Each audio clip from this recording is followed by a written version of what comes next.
বগুড়া।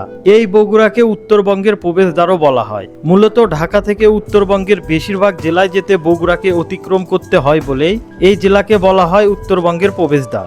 উত্তরবঙ্গের প্রবেশদ্বার খ্যাত বগুড়ায় দীর্ঘ 17 বছর অবহেলিত থাকার পর বগুড়া জেলা প্রশাসকের উদ্যোগে অবশেষে 2025 সালের 27 এপ্রিল সিটি কর্পোরেশনের রূপ নিল বগুড়া জেলা।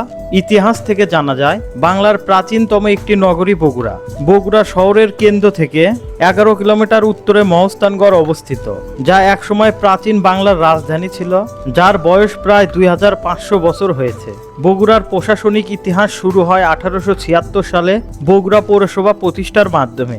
আধুনিক বগুড়া শহরটি বাংলাদেশের উত্তরাঞ্চলের একটি প্রধান অর্থনৈতিক কেন্দ্র। জেলায় রয়েছে ছোট বড় প্রায় অনেকগুলো কলকারখানা, ঐতিহ্যবাহী অনেক শিক্ষা প্রতিষ্ঠান সহ স্বনামধন্য অনেক হাসপাতাল ও ক্লিনিক। বাংলাদেশের উত্তর পশ্চিমাঞ্চলে অবস্থিত রাজশাহী বিভাগের অন্তর্গত ঐতিহ্যবাহী এক প্রাচীন জনপদ বগুড়া জেলা। ইতিহাস আর ঐতিহ্যের শহর বগুড়া শুধু দই মিষ্টির জন্য বিখ্যাত নয়, বিভিন্ন পর্যটন স্পটের জন্য বিখ্যাত।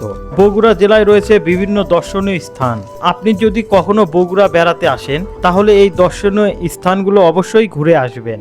বগুড়ার দর্শনীয় স্থানের মধ্যে উল্লেখযোগ্য জায়গাগুলো হলো মহস্থানগড়, গোকুলমেদ বা বেহুলা লক্ষিন্দরের বাসর ঘর।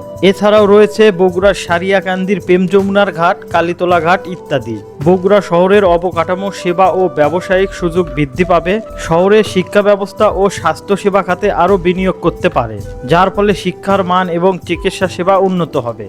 সিটি কর্পোরেশন হলে এছাড়াও আরও অনেক সুবিধা পাওয়া যাবে। সিটি কর্পোরেশন হওয়ার ফলে এছাড়াও আরও অনেক সুবিধা পাওয়া যাবে, যার মধ্যে রয়েছে রাস্তাঘাট মেরামত, অর্থনৈতিক উন্নয়ন সহ নতুন কর্মসংস্থানের সুযোগ সৃষ্টি হবে। বগুড়া সিটি কর্পোরেশন হলে কিছু সমস্যাও সৃষ্টি হতে পারে, যার মধ্যে অন্যতম হলো নিত্য প্রয়োজনীয় পণ্যের দাম বেড়ে যাবে ও কর বাড়ানো হবে। সেই সাথে বেড়ে যাবে বিদ্যুৎ বিলও। বিদ্যুতের দাম বাড়ার কারণে নিম্ন আয়ের মানুষেরা সব থেকে বেশি সমস্যার সম্মুখীন হবে। তবে এখানে সমস্যার থেকে বেশি সুযোগ সুবিধা পাওয়া যাবে।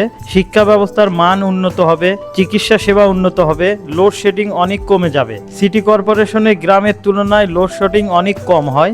বগুড়া সিটি কর্পোরেশন হলে বিদ্যুতের দাম বেড়ে যাবে, তবে লোডশেডিং অনেক কম হবে বলে আশা করা যাচ্ছে। প্রিয় দর্শক, আপনাদের কি মনে হয় বগুড়া সিটি কর্পোরেশনের মাধ্যমে কি লোডশেডিং কম হবে নাকি বেশি হবে? আপনার মূল্যবান মতামতটি অবশ্যই আমাদের কমেন্ট বক্সে জানাবেন।